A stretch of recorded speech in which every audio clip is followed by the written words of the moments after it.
Hey you guys, it's Unique from TV, and I'm coming to you guys to make another video of It's Another Day in the Life. When I say another day in the life, for the people who are just tuning in for the first time, another day in the life of of a school counselor intern, which is what I am. So, an update from yesterday. I did see our good friend Sam slash Susie today. He came in, he had on a girl's top and boys' bottoms that were like skinny jeans, and his top had some see-through on it. It was like see-through down the arms. And I noticed while he was talking and getting comfortable and he scratched his head that it was see-through down the side of his body as well, like under here. And so I said, "Oh, you know that it's see-through under there?" He did not know, because I can like see the bra that he was wearing, because it was see-through, and he looked a little shocked and bewildered and kind of embarrassed, because I guess he didn't know that it was see-through under his arms. Just very oblivious. Again, where are these friends that, should be telling you these things, like the standard attention thing that I was talking about yesterday. But anyway, as he got more comfortable, I did notice because when he came in, he had his agenda like against his chest, and he was holding his agenda here as he was sitting talking to me. And as he got more comfortable, he put his agenda down, and I noticed that he did have on, besides the bra, I noticed that he stuffed it again, like the last time that I told you guys about. So he gave me a little bit more information about himself, about the fact that about fifth or sixth grade, he started questioning his sexuality, and he thought he was bisexual. By seventh grade, he came up with gay, and now he's in the eighth grade, and he doesn't know if he's transgender or where he falls on the spectrum as of right now. So I'll just keep saying he, since he hasn't came out and exactly labeled himself, even though he likes to dress in women's clothing. So he also informed me that he has been involved in some self-harm. So he cut himself twice over the summer. I asked him why. He just said he was feeling sad. He was feeling depressed. And I asked him if he had been feeling like that since that time. He said no. And I asked him, did he think it had anything to do with being able to wear women's clothing? Like maybe it made him feel better, happier. He said he wasn't sure. So we don't know. We're still up in the air with that. So that's just a quick little update of that situation. But let's move on from that. Today I'm going to talk to you about Becky. We're going to name her Becky. Now, Becky, I've been seeing once a week. We have a set time, set schedule where I see her once a week during her sixth period, which is last period of the day, elective, like PE and health or whatever, once a week. Sometimes I see her more than that if she requests to come down, or if her teacher calls and say, "Oh, we need to see her." So my supervisor basically bestowed her onto me as my special project. I'm sorry, you guys, as my special project. So I've been seeing her, Becky. And since the beginning, she's been telling me about how she has a brother named Aiden and how he's homeschooled. And she also takes hip hop dance class. And the best boy in the dance company name is also Aiden, who she used to date, who she no longer dates. And he's in high school like her brother. And he's asked her to do a solo with him, and they've been practicing for Christmas, a Christmas solo recital for hip-hop that they're going to be doing together. Now, Becky's parents are also going through a divorce, which we've corroborated the story that this is true. Her mom wrote in a note because she has gotten into trouble since the dad has filed for a divorce and moved out, which is not the first time. He's done it several other times in the past as well. So today, a teacher comes in as I'm begin to talk to Becky, and I've seen the teacher before. She's come in before about Becky, about other issues that I'm not going to talk to you about today because I want to stay on task. So the teacher comes in and she hands me this note, and she says, you need to tell Miss K, who's me, about this note, and this is what I would like you guys to talk about today. And it really needs to be addressed. So I'm like, okay. So she hands me the note. I read it over. And in synopsis, it's basically saying that she also, like I was talking about with Sam / Susie, had cut herself recently. And it was because Aiden was gone. and it said rip, so I assume he died. And has she been crying, and she can't believe it, and he was always there, has always been there for her, and this, that, and third, whoop, whoop, whoop. So Aiden, I'm like, okay, which Aiden are we talking about? So when the teacher leaves, I start asking her, okay, what's this about? Which Aiden? Because like I said, there are two Aidens, and she said the Aiden brother. Now last week she told me the Aiden brother got his girlfriend pregnant, and he has moved out, and him and his girlfriend are like staying together at a friend's house or whatever the case may be. They're both in high school, seniors, and yeah, so this was last week. So I said, okay, are you sad because he moved out? And she's like, no, he died. And I was like, he died? What do you mean? What happened? I can't believe it. I'm so sorry. My condolences, all that good stuff that you say to someone when they lose someone. And she's like, he got shot. He got into a fight. The person had a gun. He got shot. He got killed, and he died. And his mom was at their house, and she got a text from the girlfriend because, like I said, the girlfriend and him had moved in together, and her mom had got a text saying that he died. Okay, so this is the story that I received. So I'm like, so she's like, she's been so sad, and that's why she decided to cut herself. And I was like, okay, can I see these cuts? Because earlier that day, I was telling my supervisor that I think, what did I name her? Becky may be a habitual liar and has been lying to me, and I don't think I can believe anything she's saying because there are some inconsistencies that I've noticed in her stories, because I'm very good at active listening. So when you're telling me something, I'm going to remember what you told me, so you need to make sure you keep your story straight, because 5 years from now, I'm going to remember that story you told me. So just don't lie to me. And I was just telling her this morning before I saw her. So I'm like, okay, well, can I see these cuts? So she rolls up her sleeves, and lo and behold, there are 3 cuts, and they're like real cuts that are on her upper arm, mid-arm area. And she said she told her mom about it, and her mom told her, not to do that, and gave her rubber bands to put on her wrist, and to do that instead, to pop herself, if she feels stressed or feels like she wants to cut, or something like that. It's a good coping mechanism versus cutting yourself. And she showed me the rubber bands and all that good stuff, and said she's been wearing them and she's not going to do it again, and yada yada yada. And she's afraid of her dad finding out, because he's the type that would try to take her to the mental hospital, and she doesn't want to go there again. And I was like, what do you mean go to the hospital, mental hospital again? And then she said, oh, for a concussion. And I'm thinking, you don't go to the mental hospital for a concussion. But okay, I didn't want to really get into that because I wanted to stay on topic about this Aiden situation. So as I'm talking to her, my supervisor comes in with the letter, because the teacher took the letter with her when she left, and I assume she gave it to the supervisor. My supervisor's like, okay, what's this about, Sophia? So Sophia kind of recaps the story to my supervisor and tells her basically kind of the same thing she told me. And she's like, oh my God, your brother died, and yada yada yada, and I'm gonna call your mom. As soon as we say call your mom, her story changed. Oh, well, he's not exactly my brother. She's been saying this is her brother, has had a whole story surrounding him and the bus stop and this, that, and the third since I first met her, which is when I first started. So over a month ago, I've been seeing her for weeks, every week. It said time, it said day, like I said, okay? Now all of a sudden, it's not her brother. It's now a friend that's like her brother, because she's known him her whole life, because him and her mom, his mom and her mom are best friends, and they grown up together. So she's known him since she's been born. I'm like, okay, that makes, all right. Some people say this is my brother, this is my sister, or whatever. Okay, fine. Then it changes into, as the story's going on and we start asking her more questions, that, well, it's not exactly even that.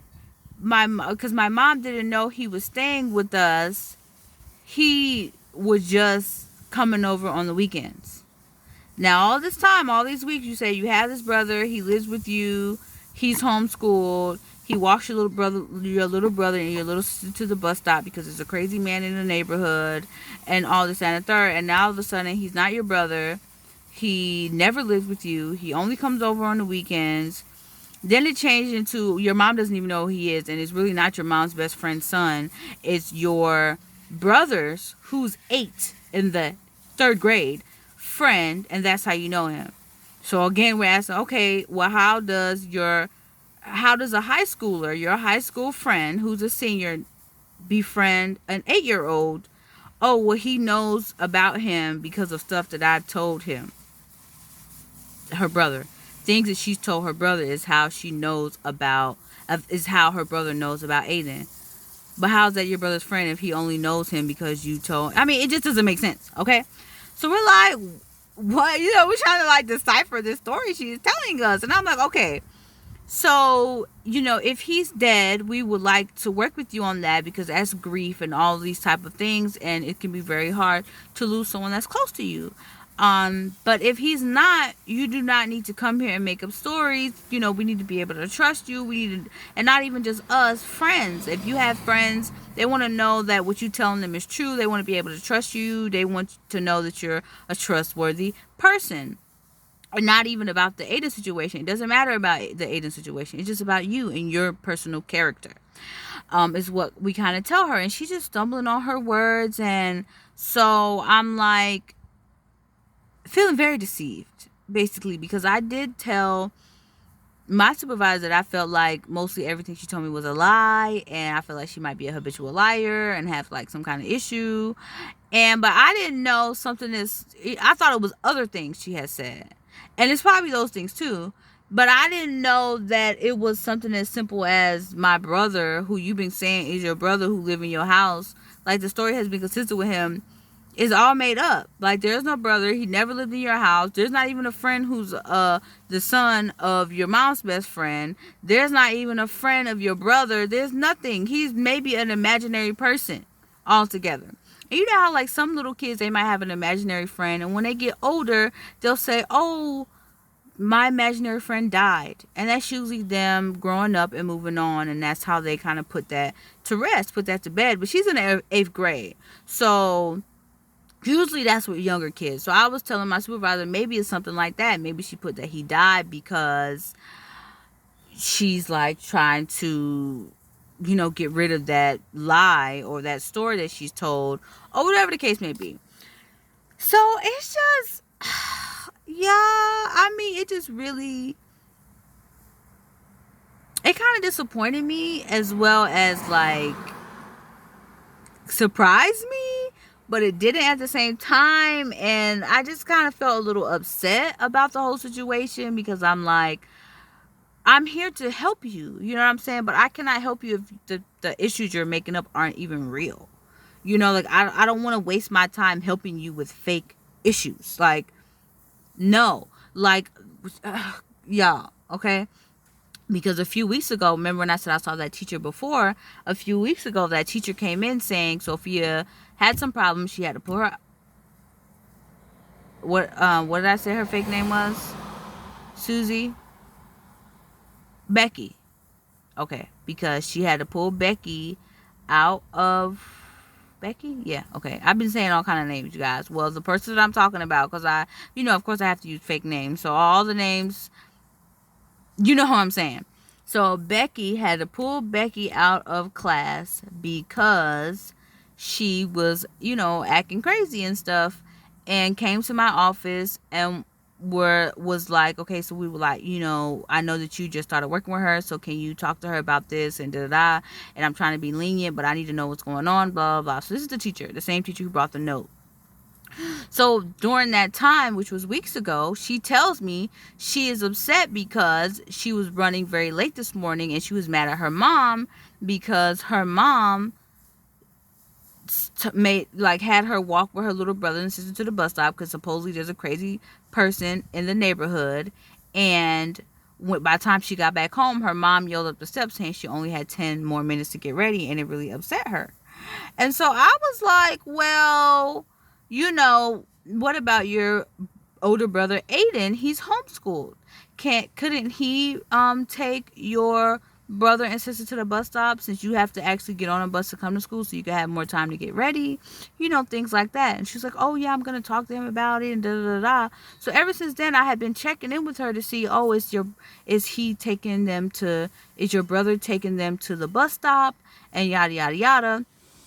She's like, yeah, he's been doing it, and because we're like this, and so I had to talk with him about it. So he's the one who's been walking them to the bus stop. So I'm like, oh, okay, that's great. Da, da, da, da. There's no Aiden, y'all. He is made up. I mean, I'm making up his name right now, but the boy she was talking about does not exist. Okay, so all these weeks, I'm talking to you about a fake person. That's not cool. That is not cool at all.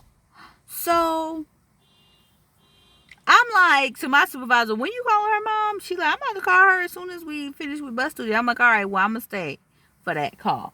So she calls the mom, tells the mom a roundabout synopsis, because they do have confidentiality when they come and speak to us. But the teacher came and brought us the note, not the students. So she doesn't have confidentiality when it comes to that note.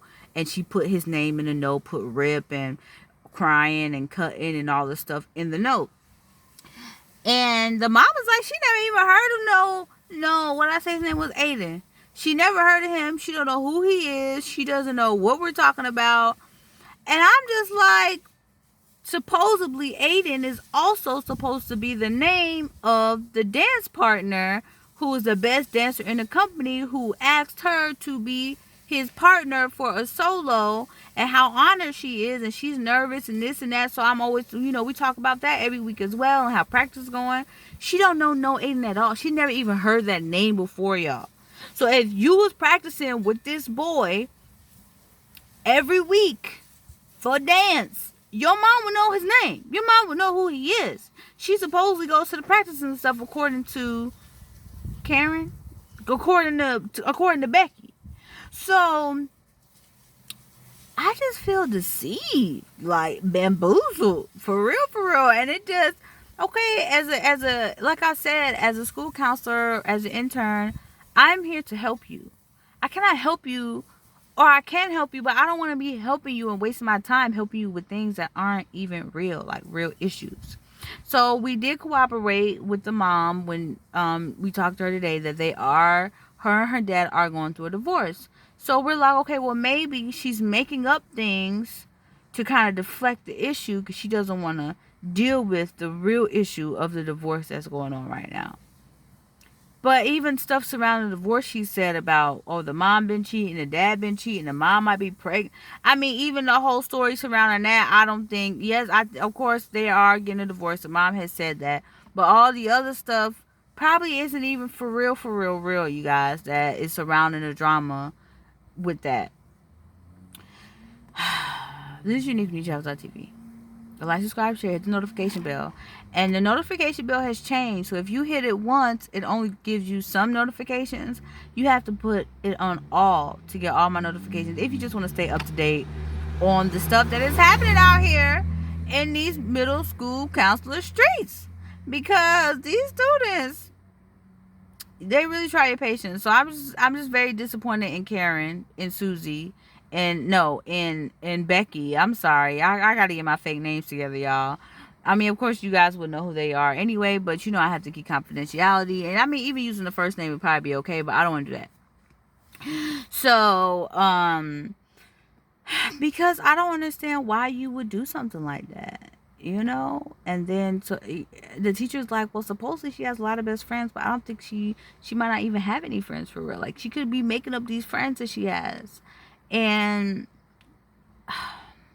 I'm almost at 20 minutes, so I'm not even gonna go any further, because there's more that I can add to this story, more that I can add in about her and things that she has said that I don't think also are true and things like that. But I'm gonna let you guys go on that, and you guys can tell me what you think about the Sam/Susie situation with the shirt and the bra, and what he said about self-harm, and how he hasn't been self-harming since he has been dressing the way he's been dressing, but he's not sure if he identifies, he hasn't basically correlated those two things together. The see-through shirt that his friend didn't tell him, you could actually see the bra that he's wearing on the side. or the teachers haven't noticed either or haven't said anything because that's against dress code, as well as this Becky situation. I don't know what to do about that. I don't know what to do about either one of these. Like, and I'm supposed to see her every week. And I mean, when my supervisor and I were questioning her after we put in our two versions of the stories together, her face was getting really red. She kept asking, "Oh, is it time to go yet?" She don't never want to leave the office. She be trying to stay the whole time till it's time to leave for the day. Where she asked me, "Can I stay? Can I just stay? I don't want to have to go back to class or whatever." And I'm like, "Okay, we have things to talk about, sure." Today, she asked her, "What time is it? What time is it? Time for me to go?" Her face was getting red, yada, yada, yada. And she kept saying, "Oh, I don't know." And they say, just constantly backtracking and trying to change her story and all that stuff. So I don't even know where to go from here as far as our counselor-student relationship. Because I'm sure she feels embarrassed. My supervisor had now called her mom and outed her about the lies she's been telling. I mean, it's just so much. But I don't go in tomorrow, so I won't have a story for you guys tomorrow. I'm Monday through Thursday mostly. Sometimes I go in on Friday if I want, but it won't be tomorrow. So you guys won't hear back from me probably until Monday. I do have a request for a video about travel stuff, so I will probably do that over the weekend, so you guys can have more content. But yeah, it's another day in the life.